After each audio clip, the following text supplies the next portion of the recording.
Do you or your children have ADHD or ADD and struggle staying on task and getting things done?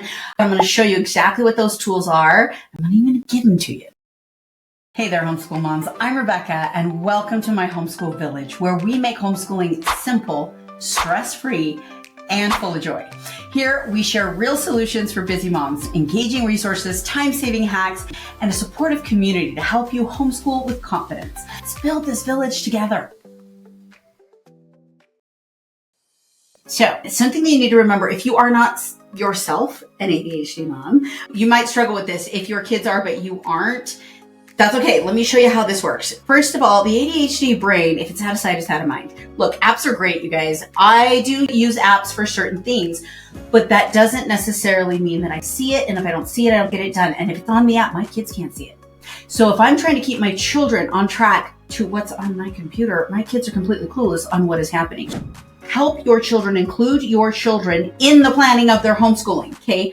Help them come up with their own schedule. Even at the age of 6 and 7, these children can have feedback on how and when they're going to learn and do certain things. A lot of moms will do like Monday is math day, Tuesday is reading day, Wednesday is science day. You can do it that way.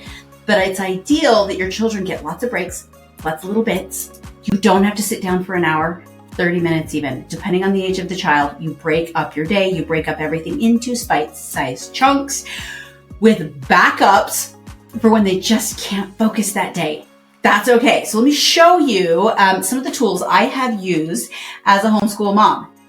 Get it on the wall. You guys, you've got to get it on the wall.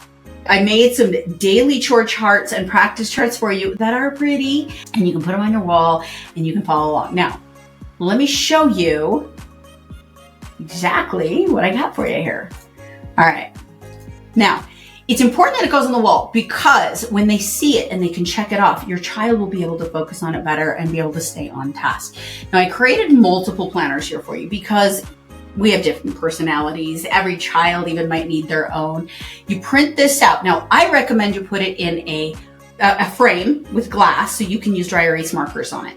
Okay, and then you don't have to print these out over and over and over again. You can print out a bunch of them, pull them up once at a time, but I like to put them in a framed picture so I could do dry erase markers on top, erase, use it the next week or day or whatever, okay? So what you wanna do for your beautiful ADHD children is help them sit down and fill this out. This is a writing assignment, by the way, it doubles up, okay? They can go in and they create their daily planner. Today I'm gonna get this done. Let them come up with their own solutions, their own goals, their own priorities, what has to be done today, the appointments that are coming up. It even helps them track how much water they're drinking, what they're going to eat for lunch, and then they can do a reflection at the end of the day. Here's one option. Now, I did create it for you in multiple colors just because, who knows what your house looks like. So then I have a daily chore chart. This I love. You go in, you write the child, you write their name, you go in and they can just check off the days that they get their work done. Now, I also make sure that we don't just track it, but we also give them a reward. If you can get 3 days this week or even 4 days this week done, you get, and they pick that reward. Okay, so this is kind of a reward chart as well. And this is their reward. So they can put, if I get it done on Monday, I get to play Minecraft. And if I get it done on Tuesday, I get extra dessert or whatever that is. And you write down the rewards so they can see the action and the reward they get for doing it. Sometimes it's just some extra gaming time. Sometimes it's sitting down, they pick. Sometimes it's one-on-one time with mom or dad. Okay, it's important that they pick the reward when they get so much done. Then we've got a family goal chart, okay? How much money we're trying to save, how many times we want to work out this week, that we need to give more 6-minute hugs, right? So you can come in here and write down, keep track of that. Goals on the wall. Okay, fun activities. It's important that your children are picking a lot of this. Now, moms, this is kind of one of those mistakes we make is that we go in and plan.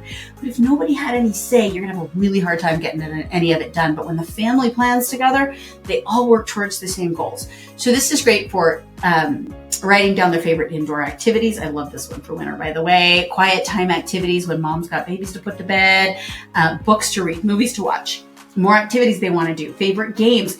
I love this brainwashing form because it helps us to sit down and really work it out. So we're not sitting around going, I don't know, what do you want to do? You've got it already planned out. So when they have free time, when you have a little extra money, you go, oh, we've been meaning to watch that movie together, or we've been meaning to go out and go do whatever. Okay.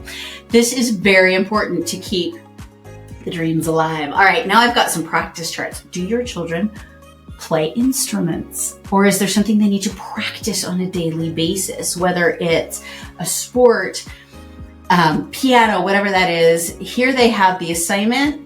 You can put either just by child, or you could do a page per child, and then you have them just, once they've got so many practices done, they earn what?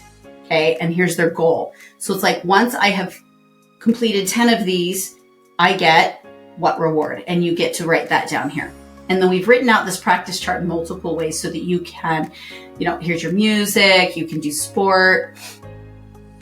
We even have a reward reading chart. So you do the same thing here. You write down the goal, how many days, and the reward they'll get for it. You can buy stickers to go with this, but we just put this together for that option. So we have reading, and we have multiple charts here so that you can use it. Books, okay, reward chart. These are all, I'm going to give all these to you guys free, so don't worry about that. You're just going to have to click the link in my bio and find these, or you can even just comment chore chart and we'll send it to you.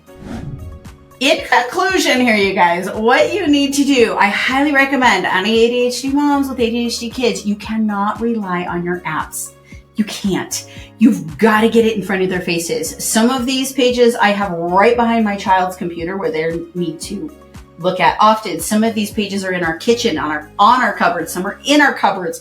Some are right above the piano. I've got these stuck around the house where they're going to use them so they can see them and I can see what they've done. They can report to what I've done. I don't have to be checking up on them every day. I can just go look at things and say, did you mark your chart? Okay. So if you're looking for these tools, don't worry. Click the link. We've got you. And remember, it is not hard to homeschool ADHD, especially if you are an ADHD mom. Follow for more tips.